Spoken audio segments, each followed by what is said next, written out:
Hello and welcome to Generational Wellbeing with Dr. Lum. Thank you for joining me here today. If this is your first time here, welcome. Please do not forget to like, share, and subscribe.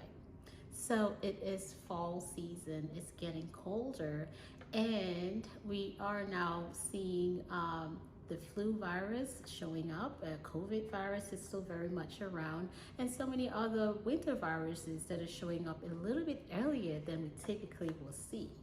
And I am now seeing a lot of kids in clinic with a lot of upper respiratory infections.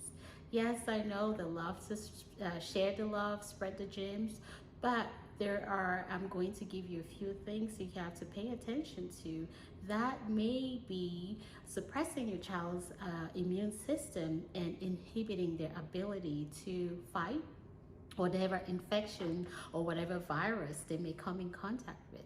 So two things we'll talk about: added sugars and sleep. So we'll start with added sugar. A lot of foods and beverages that are catered to kids have added sugars to it. So as you go around shopping, whether it's food or even drinks for kids, you want to pay attention to the packaging. Just look for added sugars, because once you start looking at the food and the drinks, by the time one meal is complete, the amount of sugar in there is overwhelming, and all of that suppresses the immune system. There are a few drinks I'll talk about that a lot of parents may think that they're giving their kids a healthy option, but as a matter of fact, when you look at those little boxes, lots of added sugar. The number one thing is 100% juice. I've had a lot of parents say, but it's 100% juice. No, it's not. When you look at the box, it has a lot of added sugar in it. And besides that, though, when you have the juice itself, it takes away all the fiber that is really essential for the gut health. Most of the food options as is are lacking fiber, and we're seeing a lot of kids who have either abdominal pain, issues with constipation. It's hard to find the fiber in the diet as is. So rather than do the 100% juice, how about you give them the fruit that's loaded with the natural sugars and also has the fiber, all of which are important for gut health and immune function as well. The second the second thing I have actually seen that is misleading is milk. A lot of times, yes, we have milk that has calcium and vitamin D in it, but we also have seen where they've started with the flavored milk options like chocolate and strawberries and all of those other options. And when you look again at the boxes behind it, you see that the flavored milk options have a higher sugar content than just a plain regular milk option. So rather than having the flavored one, have a plain one.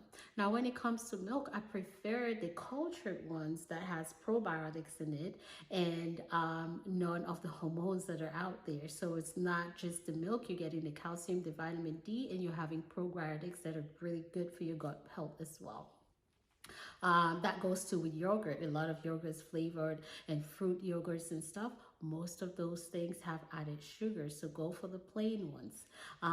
Other things are the sodas or the other beverages. Lots of added sugars that may be suppressing your child's immune system and inhibiting their ability to really fight all those viruses that they may come in contact with, whether in school or in daycare. So I know we're all busy and time is of the essence, but just taking a peek at it and seeing any added sugars, tend to avoid at least the beverages, because those are things our kids can consume or tend to consume a lot throughout the day. Now, the second thing that may be suppressing your child's immune system is sleep. Most kids, depending on the age group, will need anywhere from 10 to 8 hours of sleep. Most of the younger ones will need at least 10 hours of sleep. But sometimes, based on our daily routine and daily schedules, we may not be, or the kids may not be getting all the sleep they need.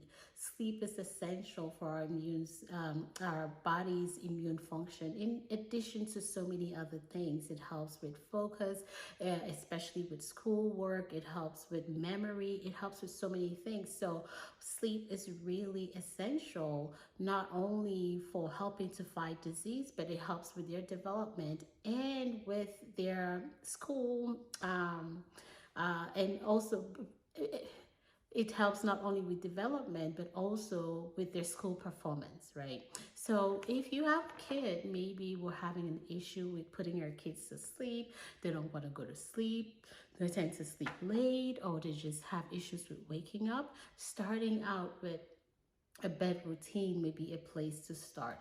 Well, if you're starting out where our normal bed schedule, a bedtime routine, we fall asleep maybe at 11 o'clock or midnight. We know falling asleep at midnight does not give you enough time to get that restorative sleep, right? You may start pushing out the bed routine where we're starting out in increments of 30 minutes, because what I've seen a lot of people try to do is try to go a whole 360 degrees where, okay, we're going to start this, we're going to make all these changes at once. We know when we go as aggressive as that, those plans tend to not only be sustainable, they also do not work, because after the first day we end up frustrated because it's not working and we go back to the regular. So start with increments of 30 minutes, maybe pushing that bedtime out to maybe instead of 11 o'clock 10:30, and then maybe a week later go down to 10 o'clock, maybe a week later go down to 9 o'clock, until you get to the point where your kids are actually getting at least their amount of sleep that they need, and also it works for your family's routine. Now, sleep in its own, if we are not the time before bedtime is essential, or you have to be mindful of what they're watching or putting in front of them before bedtime, because that's really essential for restorative sleep. I've seen a lot of kids who maybe be on the computer or watching horror movies or doing computer games, who end up with nightmares and their sleeps are interrupted, or they're not sleeping well just because all the lightings really shut down the melatonin. So shutting off devices, whether it's phones or any of that stuff, or even video games, at least 2 hours before bedtime may be really essential for them to get their restorative sleep. Once we shut them down, and then you have it where maybe dinner, family time, homework maybe, or anything that really does not involve devices, or anything that does not involve the blue light that will diminish again your melatonin production, where your body tries to bring it up to help you to fall asleep.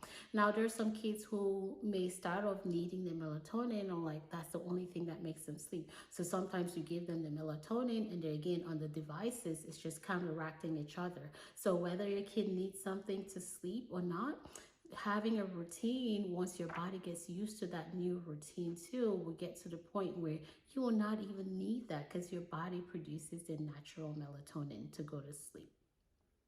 A nice warm shower is also good. And you also want to make the temperature in the house a bit cool, because your body cools itself down in its sleep. And if you've noticed, if you're so hot, a lot of times you can wake up, your sleep is interrupted if the temperature is so hot on the inside. So make sure you have an environment that will support sleep too.